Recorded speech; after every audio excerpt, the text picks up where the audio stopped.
Hello guys, welcome to the D12 classes. ये मेरी Excel की सीरीज़ का थर्ड पार्ट है।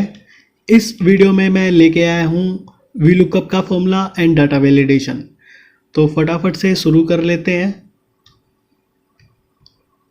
तो आप लोगों को स्क्रीन पर एक टेबल नज़र आ रही होगी येलो कलर की।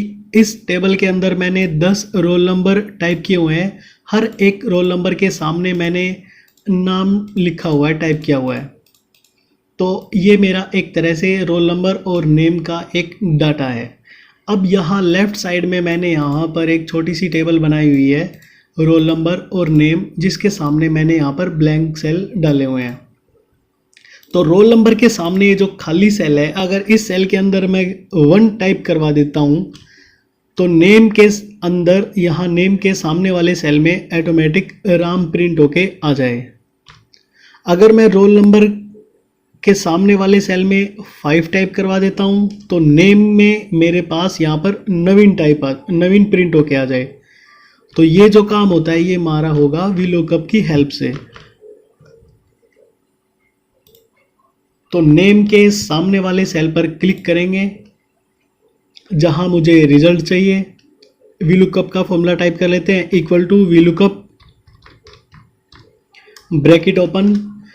ब्रैकेट ओपन करने के बाद हमें यहाँ पर 4 बातें डालनी होती हैं। सबसे पहली बात लुकअप वैल्यू का मतलब होता है हमें एक सेल रेफरेंस देना कि जिसकी मदद से मेरा आंसर आएगा या रिजल्ट आएगा। तो वो जो सेल है वो है मेरा रोल नंबर के सामने वाला सेल, जिसके अंदर मुझे बार बार रोल नंबर चेंज करना पड़ रहा था। तो उस सेल को मैं सेलेक्ट कर लेता हूँ जिसका नाम है C4। तो या तो सेलेक्ट कर लो या फिर उस C4 को टाइप कर लो। तो C4 इस तरह से मैंने सेलेक्ट कर लिया, फिर कोमा लगा देंगे। उसके बाद मेरे से पूछता है टेबल एरे। तो टेबल एरे का मतलब है जहाँ से आंसर मेरे सामने निकल कर आएगा। तो जो आंसर है मेरा वो इस टेबल के अंदर है, येलो वाली टेबल के अंदर। इस टेबल को मैं इस तरह से सेलेक्ट कर लेता हूँ, पूरी की पूरी टेबल को, फिर कोमा लगा देंगे। उसके बाद मेरे से पूछता है column index number. Column index number का मतलब है ये जो मेरा आंसर आएगा ये इस टेबल में कौन सी कॉलम के अंदर है। ये जो नाम है ये मेरा कॉलम नंबर 2 के अंदर है। तो मैं यहाँ कोमे के बाद 2 टाइप करवा दूंगा। उसके बाद कोमा लगाएंगे, 0 टाइप कर देंगे, फिर ब्रैकेट कर देंगे बंद और फिर प्रेस कर देंगे एंटर। तो आप लोगों को दिख रहा होगा कि रोल नंबर 5 के सामने नवीन आ चुका है, जो कि येलो कलर की टेबल के हिसाब से बिल्कुल ठीक है। अगर मैं यहाँ रोल नंबर में अगर 2 टाइप करवाता हूँ और एंटर प्रेस कर देता हूँ तो ऑटोमेटिक यहाँ पर 2 के सामने महेश है, तो यहाँ पर महेश प्रिंट होके आ चुका है। तो आप लोगों को VLOOKUP का फॉर्मूला समझ में आ चुका होगा। तो अब हम डाटा वैलिडेशन की बात कर लेते हैं। तो दोस्तों यहाँ डाटा वैलिडेशन वाले ऑप्शन में आप लोगों को ये कुछ लिस्ट नज़र आ रही होगी जिसमें मैंने कुछ नाम यहाँ पे टाइप किए हुए हैं। दोस्तों ये जो नाम है ये मान लो मैंने कुछ 8-9 नाम मैंने यहाँ पे टाइप किए हुए हैं। ये 8-9 सेलों में आए हुए हैं। तो डाटा वैलिडेशन क्या करता है, ये सारे के सारे नाम एक लिस्ट में बनाकर एक सेल के अंदर डलवा देता है। तो देख लेते हैं ये किस तरह से काम करता है। तो जिस सेल पर मुझे ये लिस्ट बनानी है उस सेल पर क्लिक करेंगे। तो मैंने यहाँ पर एक येलो कलर का सेल बनाया हुआ है, उस सेल पे करेंगे। तो मैंने यहाँ पे क्लिक कर दिया है। उसके बाद यहाँ पर डाटा मेन्यू बार में यहाँ पे डाटा टैब पर क्लिक करेंगे। फिर हम यहाँ डाटा टूल में जाएंगे। डाटा टूल में हमारे सामने डाटा वैलिडेशन एक ऑप्शन है, उस पर क्लिक करेंगे। उसके बाद यहाँ पर एक छोटी सी विंडो ओपन हो चुकी है। यहाँ सेटिंग के अंदर अलाउ एक ऑप्शन है, यहाँ एनी वैल्यू को यहाँ पर लिस्ट में क्लिक कर लेंगे। सोर्स में हमें वो लिस्ट डालनी होती है जो मुझे यहाँ पर इस सेल में चाहिए। तो यहाँ उस लिस्ट को इस तरह से सेलेक्ट कर लेंगे और फिर प्रेस कर देंगे ओके प्रेस करने के बाद यहाँ इस सेल के अंदर एक छोटा सा बटन आ चुका है। इस बटन पर क्लिक करने के बाद मेरे सामने वो लिस्ट आ जाएगी जो यहाँ पर इन सेलों में पड़ी हुई थी। जिस भी नाम पर मैं क्लिक करूँगा वो यहाँ पर प्रिंट होके मेरे सामने आ जाएगा।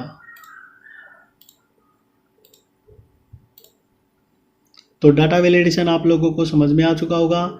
ये जो नाम अलग अलग सेलों में एक लिस्ट जो बनी हुई थी वो सारी की सारी लिस्ट एक सेल के अंदर आ जाती है, जो कि बटन क्लिक करने के बाद इस तरह से काम करती है। तो आप लोगों को डाटा वैलिडेशन समझ में आ चुका होगा। तो अब बात कर लेते हैं वी लुकअप के साथ डाटा वैलिडेशन किस तरह से काम करता है। तो दोस्तों ये मैंने एक टेबल बनाई हुई है यहाँ पर, जिसमें सीरियल नंबर, आइटम और यहाँ पर प्राइस डाला हुआ है मैंने। और यहाँ राइट साइड में मैंने एक टेबल बनाई हुई है जिसके अंदर मैंने यहाँ पे लिस्ट डाली हुई है, और हर एक लिस्ट के हिसाब से यहाँ पे प्राइस 1 और प्राइस 2 डाला हुआ है मैंने। तो प्राइस 1 में अलग अलग प्राइस है और प्राइस 2 में प्राइस 1 के हिसाब से अलग अलग प्राइस है। तो मैं आप लोगों को बता देता हूँ कि किस तरह से काम करने वाले हैं। यहाँ पर मैं यहाँ आइटम वाले सेल में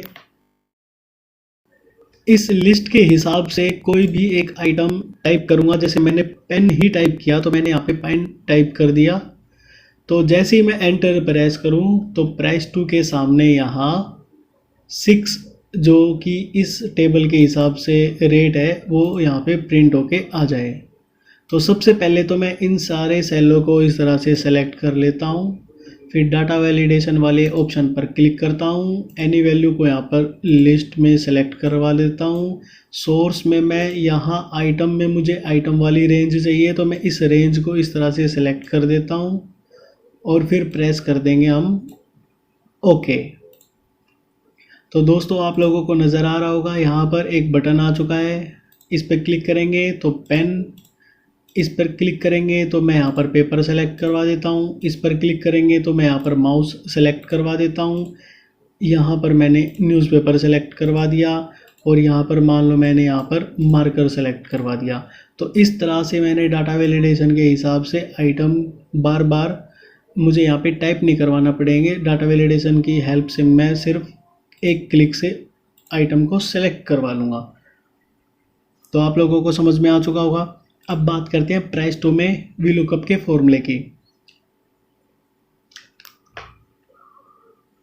तो प्राइस 2 वाले सेल में क्लिक करेंगे और वी लुकअप का फॉर्मूला टाइप करेंगे, equal to V lookup bracket open. फिर से वही बात, हमें यहाँ पे 4 बातें डालनी होती है। तो लुकअप वैल्यू में मुझे क्या डालना है, हमें सेल का रेफरेंस देना होता है जिसकी हेल्प से मेरा आंसर आएगा। तो वो सेल कौन सा है, आइटम वाला सेल। तो आइटम के यहाँ ये वाला जो सेल है जो कि C4 नाम से है, तो मैं इस C4 नाम को यहाँ पे इस तरह से टाइप करवा लेता हूँ, फिर कोमा लगाएंगे। उसके बाद मेरे से पूछता है टेबल एरे। तो ये जो मेरा आंसर आएगा यहाँ इस ग्रीन वाली टेबल में से निकल कर आएगा। तो इस टेबल में मेरे पास आइटम की लिस्ट भी होनी चाहिए और प्राइस 2 की पूरी कंप्लीट लिस्ट भी होनी चाहिए। तो इस तरह से मैं इस पूरी की पूरी टेबल को सिलेक्ट कर लेता हूँ, फिर कोमा प्रेस कर देंगे। उसके बाद मेरे से पूछता है कॉलम इंडेक्स नंबर। तो कॉलम इंडेक्स नंबर का मतलब है कि जो प्राइस 2 है वो इस टेबल के हिसाब से कौन से कॉलम में है। तो आइटम लिस्ट पहली कॉलम में column number 1, price 1 column number 2, price 2 column number 3। तो कोमे के बाद यहाँ पर हम 3 टाइप करवा देंगे, फिर कोमा लगाएंगे, 0 ब्रैकेट कर देंगे बंद और प्रेस कर देंगे एंटर। तो आप लोगों को दिख गया होगा यहाँ पर नोटबुक के सामने 45 छप के आ चुका है, प्रिंट होके आ चुका है। तो नोटबुक के सामने यहाँ पे प्राइस 2 लिस्ट के हिसाब से 45। अब इस फॉर्मूले को कॉपी करेंगे और हर एक सेल के ऊपर इस तरह से अप्लाई करवा देंगे। तो अब आप लोगों को दिख रहा होगा कि पेपर 2 में प्राइस 2 के हिसाब से यहाँ पे 2 रुपीज़ है, माउस का 160 रुपीज़ है, न्यूज़पेपर का यहाँ पे 7 रुपीज़ है, मार्कर का यहाँ पर 22 रुपये है। तो इस तरह से यहाँ पे मेरे सामने प्राइस 2 की लिस्ट इस तरह से आ चुकी है। तो टोटल में अब हम यहाँ पे क्या करेंगे, ऑल्ट की हेल्प से यहाँ पे इक्वल टू और प्लस वाली की को प्रेस कर देंगे। सम का फॉर्मूला लग चुका है और साथ में उसने पूरी रेंज को उठा लिया है। एंटर प्रेस कर देंगे। यहाँ पर टोटल होके मेरे सामने आ चुका है 236 रुपीज़। तो दोस्तों अब ये एक छोटी सी एक बिल का एक तरह का आप बोल सकते हो एक हिसाब सा बन गया है। यहाँ पर आइटम वाली लिस्ट में मैं कहीं पर पेन सेलेक्ट करवाता हूँ तो प्राइस टू के हिसाब से यहाँ पे ऑटोमेटिक 6 रुपीज़ आ जाएगा और उसी हिसाब से यहाँ पे 197 भी चेंज हो चुका है। तो आप लोगों को समझ में आ चुका होगा। अब मान लीजिए अगर आपको यहाँ पे प्राइस 2 की जगह प्राइस 1 की लिस्ट चाहिए होती तो इस 6 वाली सेल को यहाँ पर F2 की हेल्प से हम सेलेक्ट करेंगे। ये फॉर्मूला मेरे सामने ओपन हो चुका है वी लुकअप, और ये जो हमने 4 बातें जो हमने यहाँ पे टाइप की थी, सेल का reference, table array, column number और कोमा लगाकर 0। तो दोस्तों यहाँ पर सेल का रेफरेंस तो वही रहेगा, टेबल मेरी वही रहेगी।